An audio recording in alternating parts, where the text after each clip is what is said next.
नमस्कार, welcome to study 24। दोस्तों, जैसा कि आप सभी को पता ही है कि एसएससी एमटीएस ऑनलाइन 2022 शुरू हो चुकी है और बहुत सारे कैंडिडेट अप्लाई भी कर चुके हैं।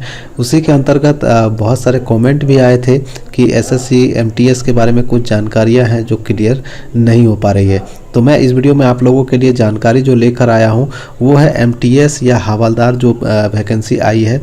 तो ये दोनों पोस्ट में से कौन सा पोस्ट अच्छा है, किसमें ज़्यादा सैलरी मिलेगी, किसमें कौन सा काम करना पड़ता है, इसकी जानकारी लेकर आया हूँ। दोनों में क्या काम करना है ये भी बताऊँगा। सिलेबस पूरा डिस्कस करेंगे, हिंदी अंग्रेजी दोनों में, ठीक है। सिलेक्शन प्रोसेस क्या है ये भी देखेंगे। तो पूरा नोटिफिकेशन को समझने के लिए वीडियो में लास्ट तक बने रहिए और चैनल को सब्सक्राइब कर लीजिए पल पल की अपडेट के लिए। तो पूरी नोटिफिकेशन को समझने के लिए आपको आना होगा rozgarBihar.com पे, गूगल में सर्च करिएगा या फिर डायरेक्टली आपको वीडियो के डिस्क्रिप्शन में लिंक डाला हुआ है, वहाँ से भी आप इसे देख सकते हैं।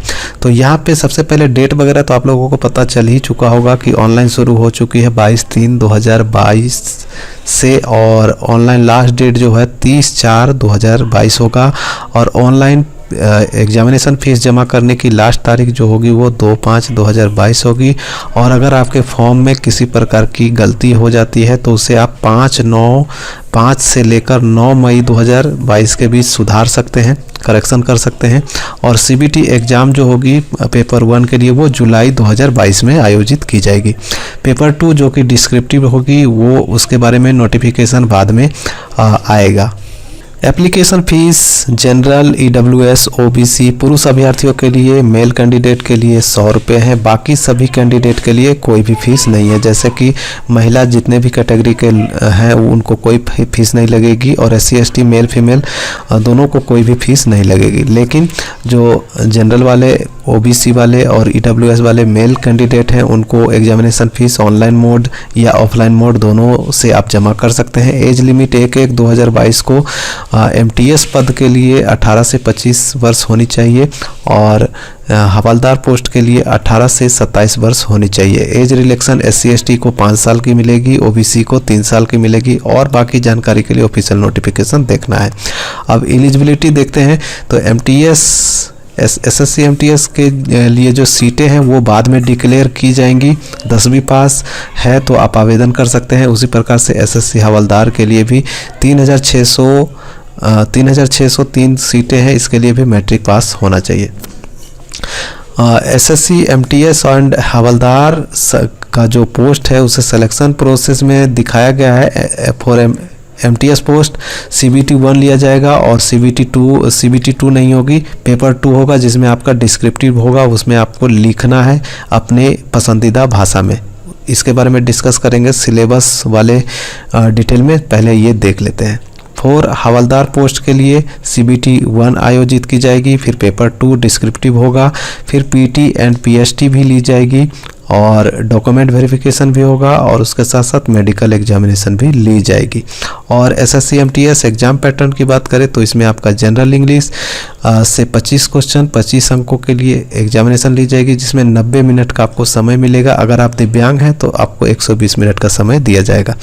सब्जेक्ट आप यहाँ पे देख पा रहे होंगे कौन कौन से सब्जेक्ट हैं। आगे बढ़ते हैं तो यहाँ पे आप देखेंगे कि नेगेटिव मार्किंग भी आपका है, जो कि 1/4 नेगेटिव मार्किंग होगा 0.25। और ऐसे जो आपका पेपर 2 है डिस्क्रिप्टिव, उसमें आपको शॉर्ट ऐसे या लेटर आपको लिखने को आएगा, जो आप अपनी पसंदीदा भाषा या अंग्रेजी में लिख सकते हैं। अंग्रेजी, हिंदी या जो आपकी लोकल लैंग्वेज है उसमें आप लिख सकते हैं। जो संविधान की 8वीं अनुसूची में 22 भाषा हैं उनमें से किसी एक भाषा में। तो 50 अंकों के लिए ली जाएगी, 30 मिनट का समय इसमें दिया जाएगा। अब जो हवलदार पोस्ट है उसमें आप देखेंगे कि आपको पीटी में 1600 मीटर वॉकिंग करना है 15 मिनट में, और महिलाओं के लिए 1 किलोमीटर 20 मिनट में। साइकिलिंग भी आपसे करवाई जाएगी 8 किलोमीटर 30 मिनट में, और अगर आप महिला हैं तो 3 किलोमीटर 25 मिनट में साइकिल चलाना है। हाइट यहाँ पे आप देख पा रहे होंगे कि हाइट में 157.5 सेंटीमीटर पुरुषों के लिए है और महिलाओं के लिए 152 सेंटीमीटर। चेस्ट पुरुषों के लिए होगा सिर्फ 76 से 81 सेंटीमीटर होना चाहिए, 76 मिनिमम होगा और 81 मैक्सिमम होगा। वेट में आप देखेंगे पुरुषों के लिए कोई वेट नहीं है, महिलाओं के लिए 48 kg अनिवार्य है। 48 केजी से कम नहीं होना चाहिए। अब बात करते हैं सिलेबस की। सिलेबस को समझने के लिए सबसे पहले आप यहाँ पे चाहे तो अंग्रेजी में डाउनलोड कर सकते हैं यहाँ से, हिंदी में यहाँ से। तो चलिए मैं हिंदी में ही आपको दिखाऊंगा क्योंकि रिक्वेस्ट जो है हिंदी के लिए आया था। तो हिंदी को पहले डाउनलोड कर लेते हैं। तो ये डाउनलोड हो चुकी है। तो ये देखिए यहाँ पे ओपन हो चुकी है। अब यहाँ पे आप देखेंगे कंप्यूटर आधारित परीक्षा के लिए सांकेतिक पाठ्यक्रम पेपर 1 के लिए।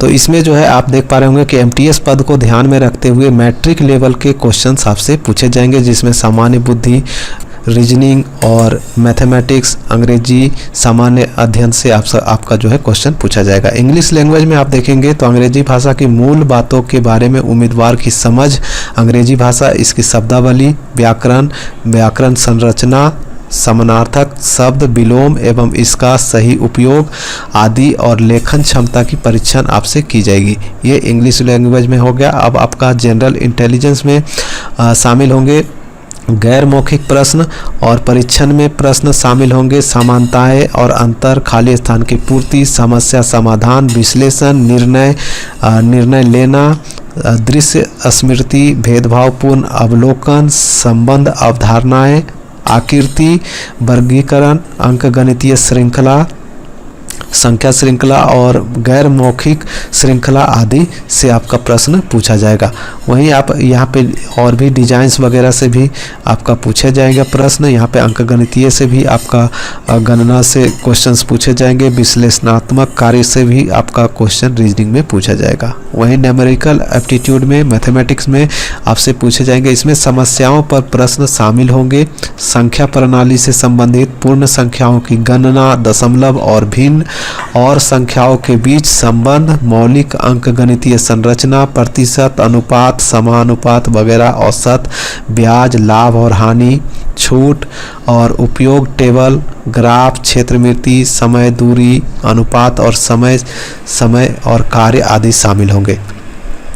और जनरल अवेयरनेस के बारे में तो आप लोगों को पता ही होगा, इसके बारे में बोलना ही नहीं है। और यहाँ पे आगे बढ़ते हैं तो जो आपका पेपर 2 है, इसमें एक निबंध या लेटर आपसे लिखवाया जाएगा जो कि आपकी अपनी हैंडराइटिंग में होनी चाहिए। अंग्रेजी या संविधान के 8वीं अनुसूची में जो शामिल 22 भाषाएं हैं, हिंदी, संस्कृत, उड़िया, बहुत सारे लैंग्वेज है, तो उसमें से कोई भी एक भाषा में आप डिस्क्रिप्टिव लिख सकते हैं। और अगर आप अंग्रेजी में डाउनलोड करना चाहते हैं तो अंग्रेजी में यहाँ से डाउनलोड कर लीजिएगा। अब बात करते हैं कि जो आपको मैंने शुरू में आपसे बताया था और जो मैं शुरू में बताने वाला था कि एसएससी, एमटीएस या हवालदार दोनों में से कौन सा पोस्ट अच्छा है।